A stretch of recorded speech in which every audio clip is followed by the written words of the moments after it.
Le procès de Sadia et Hussein a eu lieu le 23 mars 2016. Une soixantaine de personnes, dont des délégations de plusieurs comités BDS du sud de la France, étaient venues apporter leur soutien.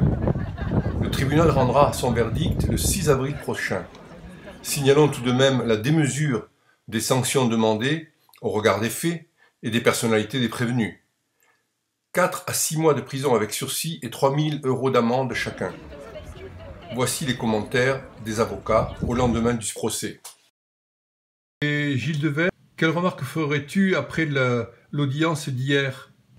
On s'attendait à un procès assez difficile, où on allait voir beaucoup de choses déborder en dehors du seul fait qui est reproché. De ce point de vue-là, on n'est pas déçu, vu que le fait reproché est extrêmement limité, et on a vu une volonté de tous côtés de déborder, d'élargir un débat.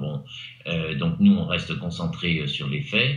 Le deuxième point, c'est qu'on a un décalage fondamental, je dirais même essentiel dans le procès, vu que les deux militants sont accusés de négationnisme et d'antisémitisme. Or, on n'en a pas parlé du tout pendant l'audience, tant il est évident qu'ils n'ont rien à voir avec le négationnisme et l'antisémitisme. Dès qu'on a parlé du texte, ils ne veulent même pas entendre parler de ça, c'est un texte abject, ordurieux, et ils savent très bien, enfin, il n'y a aucun doute là-dessus. Et dans le même temps, c'est quand même l'accusation. Donc, quand tout ça, ça tient quoi? Eh ben, ça tient sur le fait, et il faut bien que les gens comprennent, c'est la seule question qui est posée. C'est tu reçois sur ton fil d'actualité de Facebook un certain nombre d'informations, de données, tu cliques et tu le portes sur ta page à toi. Voilà. Est-ce que quand tu fais ça, même sans avoir vu tout le document, est-ce que le fait de cliquer te rend responsable de tout le contenu? Ou alors est-ce qu'on est dans une logique qui est celle du pénal, c'est-à-dire on condamne que les gens coupables, et donc on attend qu'il soit prouvé que la personne elle avait bien connaissance. Or, on voit que évidemment les deux militants savent que si jamais ils publiaient ce genre de document, ils seraient exclus du mouvement très vite. Donc déjà ça règle la question. Deuxièmement, on a le témoignage extrêmement précis de Jean-Paul Nunez, qui les contacté pour faire l'intermédiaire, et quand il les appelle, il voit que l'un et l'autre sont stupéfaits, ils disent non, j'ai rien. Et quand il découvre le document, il l'enlève aussi vite, et il se débrouille même aussi pour que d'autres le retirent. Donc, en gros, est-ce qu'on peut être condamné pour négationnisme quand on n'a rien à voir avec le négationnisme, et quand on vous montre que vous avez fait une imprudence, un manque de vigilance, et que immédiatement vous retirez. Voilà, je crois que le débat c'est ça, c'est rien d'autre. Mais effectivement, il y a toute une volonté de dire voilà, c'est le BDS, c'est ceci, c'est cela. Bon, alors restons calmes. Que pensez-vous de l'audience d'hier concernant le procès de Sadia et Hussein? La première chose, c'est que j'étais étonnée de la façon dont les questions ont été orientées sur le fait de savoir pourquoi Sadia et Hussein n'ont pas accepté dans un premier temps de faire, comme l'exigeait la Ligue des droits de l'homme, une déclaration visant à admettre leur culpabilité et faire un espèce de mea culpa, alors même qu'ils contestaient l'élément intentionnel et donc la culpabilité dans ce dossier. Donc on a eu, de mon point de vue, un déplacement de l'objet du procès sur les relations LDH-BDS au lieu d'aborder les propos eux-mêmes et les trois chefs de poursuite. Et le pire du pire, c'est que il m'a semblé, vu la réaction des uns et des autres, que ce n'est que lorsque j'ai pris la parole, et pour plaider, puisque la défense plaide en dernier, qu'ils ont réalisé que Sadia Hussein était finalement poursuivie pour la communication qu'ils avaient finalement faite après leur audition par la police pour dénoncer le texte, et qu'ils étaient poursuivis parce que dans le cadre de cette dénonciation, ils avaient cité le texte. Alors, les autres, les parties civiles, ont fait la même chose, ont cité ce texte, mais bien sûr ne sont pas poursuivis. Et là, c'est assez scandaleux de venir leur reprocher de ne pas avoir communiqué, et dès qu'ils communiquent, les poursuivre pour la communication.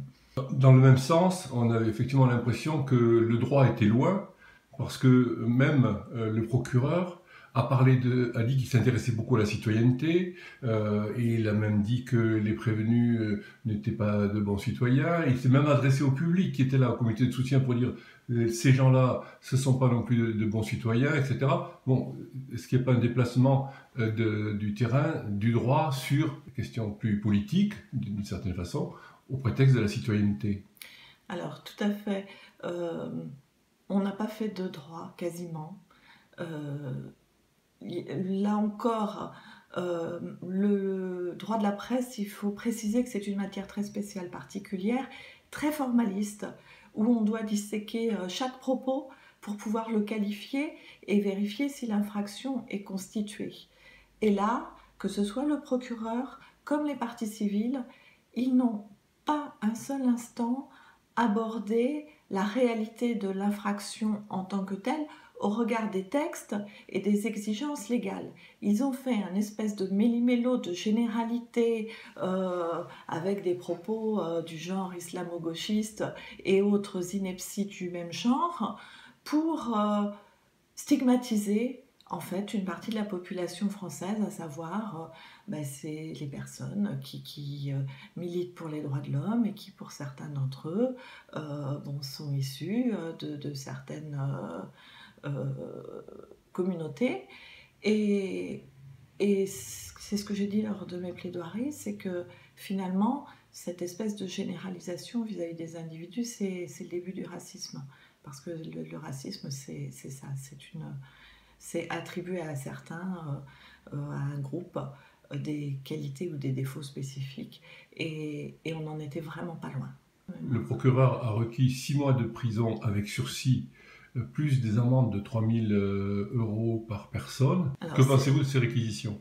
Ces réquisitions sont extrêmement sévères au regard du droit de la presse, de la nature de l'infraction, puisqu'il est bien admis que si on devait les considérer comme coupables, ce serait coupable d'un clic de trop, coupable d'une inattention, puisqu'il était quasiment acquis que leur faute a consisté à ne pas lire dans le détail une image qui a été partagée et le texte qui était associé à cette image.